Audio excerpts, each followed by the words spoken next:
Hello my lovelies, welcome back. Now it's been a while that I've sat down with you on this white couch and talked about astrology. Now I got a few requests from many of you to continue my Synastry series, so here we go. Today we're going to talk about the moon squaring the moon in Synastry. So one person's moon and the other person's moon in a square. What does it mean? What do we get when we have this lovely pairing? And most importantly, what can you learn as an individual, but then also within the union as a couple? How can you evolve the relationship? Because that's what we want, right? Now, let's talk about the moon first. The moon is our emotional capacity, our emotional digestive system, right? And that is kind of like more a superficial look of the moon, right? Moon emotions, right? We get it. But what's beneath that? Beneath that, it's all that stuff that we've been conditioned with, right? When we talk about the moon, we really talk about the limbic system, the limbic brain. The part of us that is more unconscious, subconscious, right? That stuff that we don't think about on the day-to-day, but it is ingrained within. Sometimes we think about it, of course, when things come up, but what often happens, stuff comes up and we get really wound up and emotional, and we don't realize that emotion has nothing to do with the actual thing that is happening in front of us, but with what it reminds us on, the emotion that brings up this remembrance, because the moon is also memory. So we have two people's deep stuff coming together when we talk about the moon. And then with the square, what do? We bring Mars in.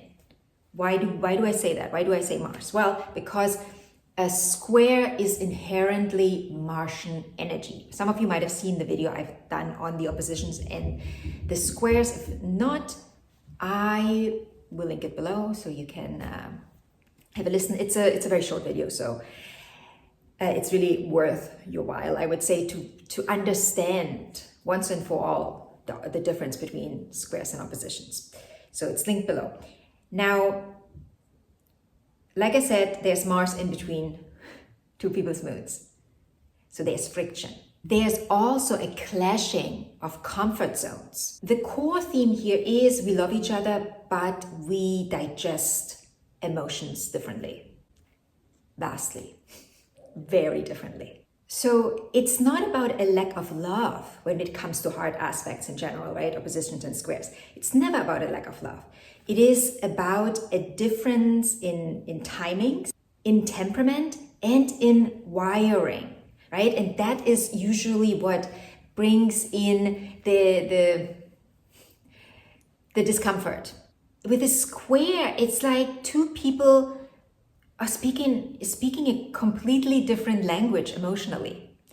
And because we are talking about what's ingrained, right? What we've been imprinted with when it comes to the moon, it is often hard to see. When we talk about the sun, there's consciousness, there's more consciousness, and it's easier to work with a square. But when we have a square with the moon, I'm not saying it's impossible, but it is not, and it's not easy to deal with, because we often don't really fully understand what we are actually dealing with because we think, oh, you're the problem. No, you're the problem. But really, it's what we've been conditioned with, right? And what we make it mean. When two people speak an emotionally different language, then what we often get is that one person wants to cuddle and the other person at that moment wants to just have their space, right? It's like, oh God, what do you want again? Also, your nurturing styles can rub against each other. So what comforts one person irritates the other. Give you one example. Gemini moon, Virgo moon. Now the Gemini moon needs lightness and the Virgo moon needs order. One uses humor to diffuse tension, and the other overanalyzes that. Like, it's like, what did they just say? Why did you just say that? That makes no sense. It's like we're not understanding that we are emotionally dealing with things very differently. And it's often very, very irritating if we can't get beyond it, right? If we can't see beyond it. And by beyond, I really mean like, it's not necessarily back, but it kind of is, because we are dealing with the past, right? Why are we overanalyzing? Why is the Virgo moon overanalyzing? Why does the Virgo moon need order so strongly? Well, because that's how they emotionally soothe themselves, because maybe at some point in their upbringing, that was what was important to be able to deal with a family unit, for example, right? Maybe the mother required order.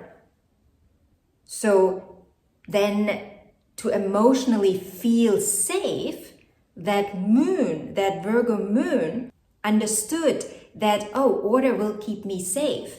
So now I'm looking for order to keep safe. But that Gemini moon, it's like all over the place. It's here, there, and everywhere. And then it makes fun of things, because that's how they deal with their emotions, right? That's how they learn to deal with their emotions. So in one way, the attraction with the square is super strong, because Mars, right? Mars is attraction. It's like it's an attracting force that we have between each other. It's very stimulating. Martian energy is very stimulating. So the square is stimulating. But that emotional climate between the two people can feel extremely unstable, because, as we know, Martian energy is not stable. It's not meant to be stable. It's not Saturn, right? We're not really building something stable. It's more of a quick rush. So you can't ever feel stable unless you learn to be flexible. And with this pairing that I just gave you, Gemini moon and Virgo moon, flexibility is easier to come by, because we're dealing with mutable signs. If, for example, we have a Scorpio moon and an Aquarius moon, or a Scorpio moon and a Leo moon, the square between these two is flexibility here is harder to come by, because these are fixed sign, fixed energies, my way or the highway.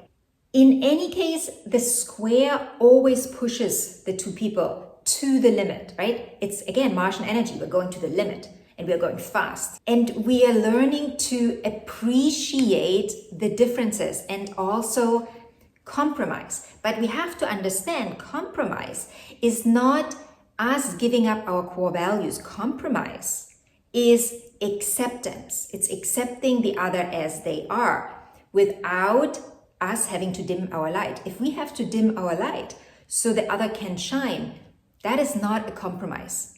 That is self-sacrifice. So understanding the difference, it's a continuous dance that you dance with each other. And again, because we're dealing with the moon here, this is going to be continuously bring up new stuff from the past, so you can heal, you can learn, you can integrate. And they will continue challenging you emotionally. There's always another layer. It's never done. If it's done, we're dead, right? That's not how life doesn't work that way. There's always another layer. There's always something else to learn. And when we have a square between two people's moons, be aware that you will always continue to learn. There will always be a little bit of agitation. But if you manage to grow through it, you get stronger. You both get stronger as a couple, but you also get stronger within yourself. And the most important part with any relationship, that is that you know yourself, and you know what you want from this life, and you know who you are, and you know where you want to go. And choosing a partner that doesn't want to go where you want to go and then trying to make them go where you want to go, that's just a recipe for disaster. So the way this particular square feels is, I love you, but I don't always get you. And it also feels like, I want to help you, but it seems like my way makes you feel worse. And the lesson here is really respecting each other's emotional pacing. and being willing to learn each other's soothing code that may be completely different from ours. You know me, right? If you've been following me for a while, I always say,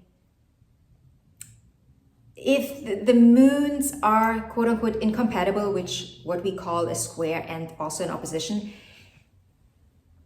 it is generally more difficult. Again, it's not impossible. Nothing is impossible, right? But that's a different video.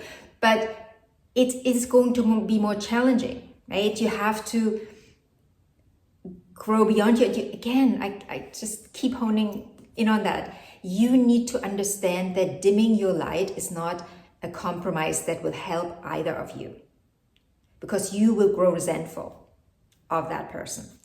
So learning to understand the other's soothing code and appreciating it, understanding that you might not work the same way, but you understand that that's how they deal with life, and you're standing strong within you without feeling triggered every time they soothe themselves the way they do.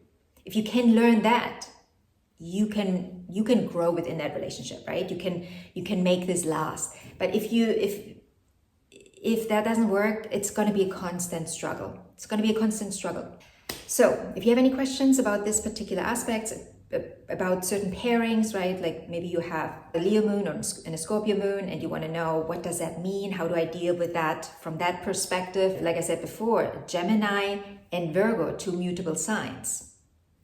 Flexibility comes easier here, right? Flexibility is something these two innately understand. Whereas when it comes to flexibility between Scorpio and Leo, even Scorpio and Aquarius,